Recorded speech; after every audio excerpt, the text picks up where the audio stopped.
KEFI Gold and Copper reached a significant milestone this week. It signed a 240 million US dollar debt deal to fund the development of the Tulu Kapi gold mine in Ethiopia. Here to tell us a little bit more about the latest at Tulu Kapi, it's Harry Gustaris Adams. Harry, how are you?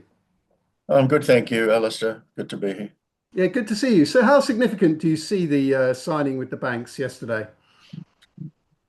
Well, I'm close to the action, obviously, but as objective as I can be, to me, it's the most significant milestone since the company was formed 20 odd years ago. So difficult to overstate its importance from my point of view. So yeah, I think you know, taking a team and shareholders into a frontier market is one thing. Then to bring major banks in is a second thing. To traverse reforms and security issues is another thing, and then to pull it all together and actually announce that you've done it is a huge milestone for the company, and due credit to all the people in the company on the ground who put it all together. I mean, it is amazing to see. I don't think it would be unfair. I hope you don't think it's unfair if I characterize the inception of KEFI all those years ago. It was really a mining minnow, and now it's signing a $240 million debt transaction as part of a bigger development deal. It's a real transformation. But it's been a long journey, though, hasn't it, Harry? How do you feel about the journey and where you've been and where you're going? Well, it reminds me a little bit of when Ronald Reagan was at his inauguration speech, and his Secretary of State at the time invited him onto the dais or whatever it was and said, "Congratulations, Mr. President. Welcome to the thick and the thick." And he said, "What happened to the thin?" And they said, "Welcome to the presidency, Mr. President." And I think that's what it's like when you go into a frontier market. You go into all sorts of challenges you don't confront in an established jurisdiction. And you could write a couple of books about what we've contended with, whether it's on security, on politics, on having to negotiate regulatory reform, build relationships, all those things. And most factors are outside management's control. It's quite a huge leap of faith or risk or whatever you want to call it. So yes, it's been a long journey. And as I say, I could write a couple of books about it, but the fact of the matter is we persisted, we were tenacious, we protected our people from security risks, we protected our property, the company's property, from threats. Whether it was litigation or other things that weren't visible publicly. We've done all that, and we've actually had manager sign off of the transaction from two large development banks, and getting those groups to sign off is a huge milestone. And the due diligence, the regulatory changes, the documentation, all those things are very demanding to take it to a banking level. And the reality is, even though it's been that long journey, the government only allowed it to proceed in May, with Parliament ratifying the second bank's right to be in the country. And since May, we put it together. So when we've been allowed to run, we've actually run, and all our trials and tribulations were overcoming things in a frontier market that were out of our control. So, putting aside the history, and history can be written by many different people, fact of the matter is we've landed in a great place. We're transforming the company as we speak from an explorer to a developer. And at a moment where the country's taking off, and at a moment where the gold price is experiencing a boom of unprecedented proportions. So, there's been a bit of luck thrown into that moment, which is great. Yeah, I mean, we're all rooting for you guys to get into production as soon as possible, given the stellar gold price that you talk about. Do you see any significant hurdles still ahead of you, Harry?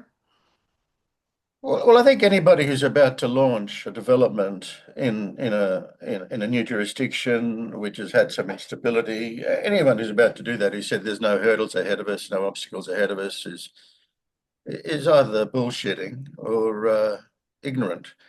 Um, but dealing with construction and dealing with execution of a business plan when you're allowed to run is a completely different proposition in risk management to walking around in a political and commercial and regulatory jungle with half blindfolded, and dealing with people you bump into in ways where you have to be fleet of foot.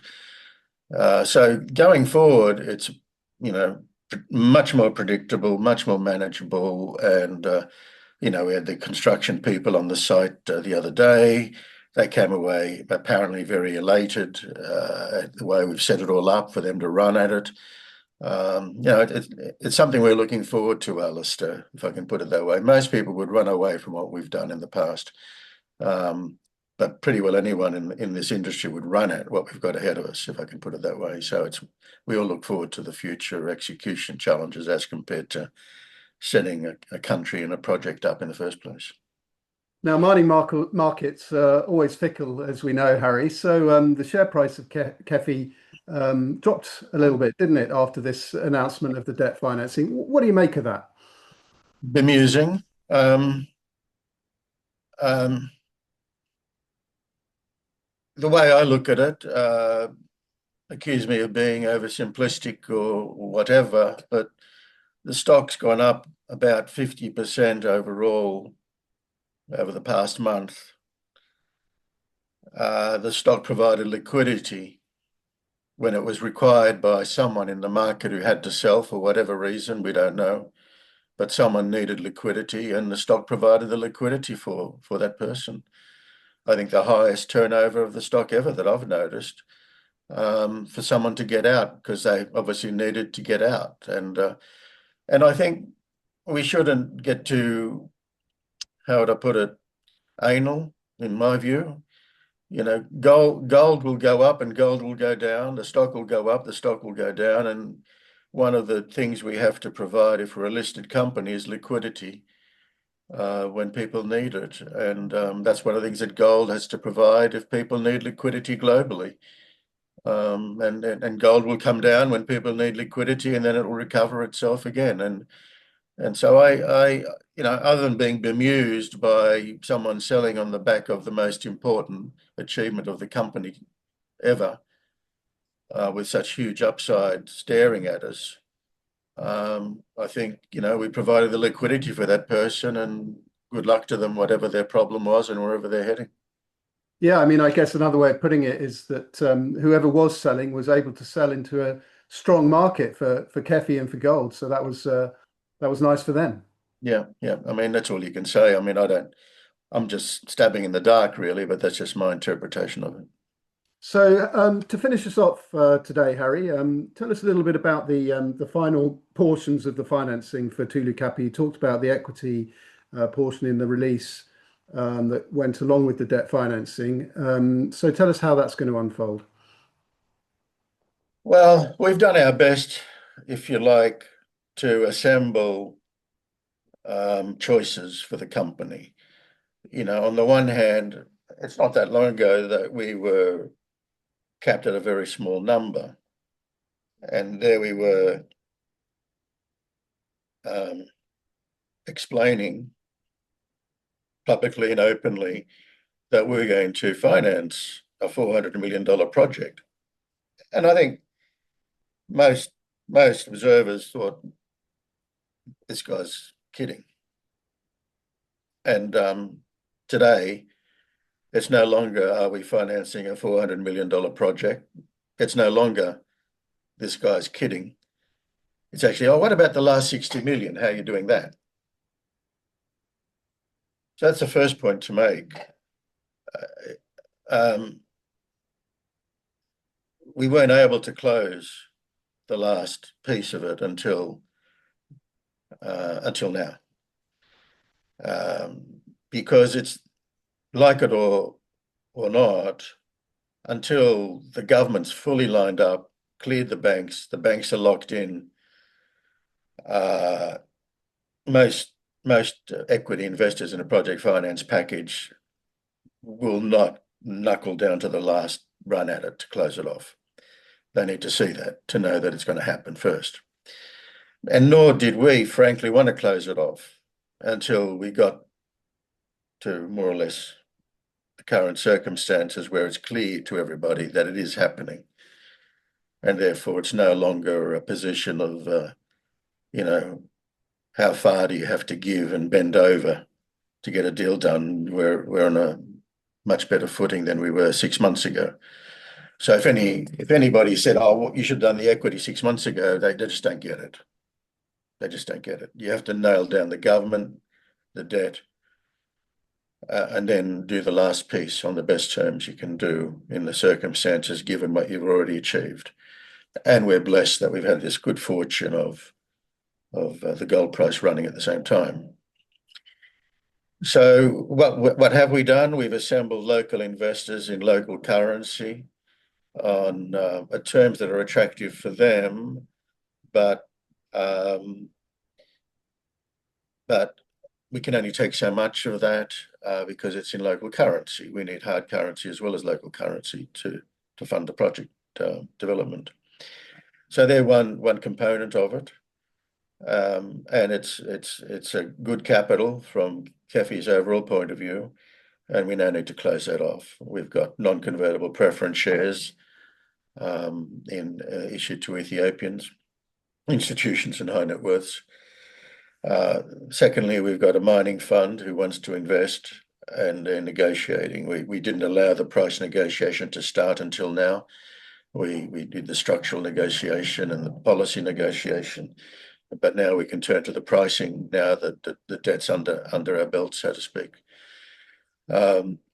We've got a streamer deal on the table. We can now tweak that. So we've got a little package of deals floating around, which we couldn't really finish off until now. And although that's all been public knowledge, what I just said to you, it's set out in the RNS, more or less verbatim, what I just said. I tried to explain to you why trying to nail all that before the debt was signed off would have been, from a commercial negotiation viewpoint, would have been inappropriate, both from the point of view of wasting people's time in their eyes until the debt is signed off, and secondly, from the point of view of maximising the negotiating leverage on behalf of KEFI to get the best deal done. Now that everybody knows this is going ahead, the debt is there, the government is there, the contractors are on the ground going through mobilisation procedures, the train has left the station. And so it's jump on board or not. And that's what we've been working towards, and that's what we're doing now, and we're blessed. Can't say how fortunate it is that we're doing so when the country's taking off so rapidly and the gold price has taken off so rapidly. So I think, a lot of people have complimented us and expressed appreciation for our perseverance and tenacity. But, that counts for nothing if you can't close the deal and get on with it. And we're very lucky now that the backdrop to us on this transaction has swung in our favour. We can all get on with it now. Well, Harry, it's good to see the pieces beginning to fall into place at last. Thanks very much for joining us today to talk us through it. Thanks, Alistair. Keep in touch.